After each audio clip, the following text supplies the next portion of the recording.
अस्सलाम वालेकुम व्यूअर्स, आज की वीडियो में डिस्कस करने जा रहे हैं इमरान खान से जान छुड़ाने का एक ही रास्ता है।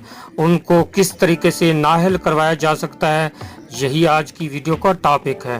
टॉपिक शुरू करने से पहले अगर आपने चैनल को सब्सक्राइब नहीं किया तो बराए मेहरबानी इसको सब्सक्राइब ज़रूर कर लीजिएगा।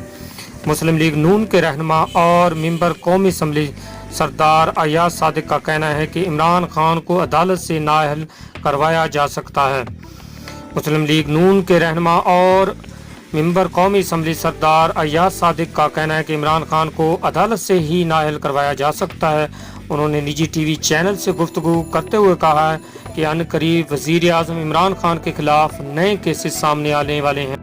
इमरान खान को अदालत के ज़रिए नाअहल करार करवाया जा सकता है। पाकिस्तान मुस्लिम लीग नून के रहनुमा सरदार अयाज सादिक का कहना है कि वज़ीर आज़म का 2 मुआवनीन खसूसी से इस्तीफ़ा लेना अच्छी रवायत है। सोशल मीडिया पर दोनों मुआवनीन खसूसी के बारे में करप्शन की चीज़ें आ रही हैं। उम्मीद है वज़ीर आज़म दोनों मुआवनीन खसूसी का नाम ECL पर डालकर मामला नैब को भेज देंगे। वज़ीर आज़म के तमाम मशीर गैर मुल्की शहरी हैं। उन्होंने मज़ीद कहा है पाकिस्तान में किसी का एहतसाब नहीं हो सकता।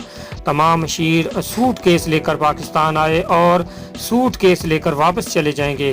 ख्याल रहे कि गुज़श्ता रोज़ वज़ीर आज़म इमरान खान के 2 मशीरों ने इस्तीफ़ा दे दिया था, जिनमें एक डॉक्टर ज़फ़र मिर्ज़ा थे और दूसरे तानिया इदरोस थी। दोनों के हवाले से कहा जा रहा है कि उन लोगों ने करप्शन की है। तो अब आपको बताता चलूं कि अयाज सादिक का कहना है कि वज़ीर आज़म के ख़िलाफ़ मज़ीद केसेस आएंगे और उनको अदालत के ज़रिए नाअहल करवाया जा सकता है। लेटेस्ट अपडेट आपने सुनी है। उम्मीद करता हूँ इन्फॉर्मेशन पसंद आएगी और आप सुपर लाइव प्लस को सब्सक्राइब भी करें।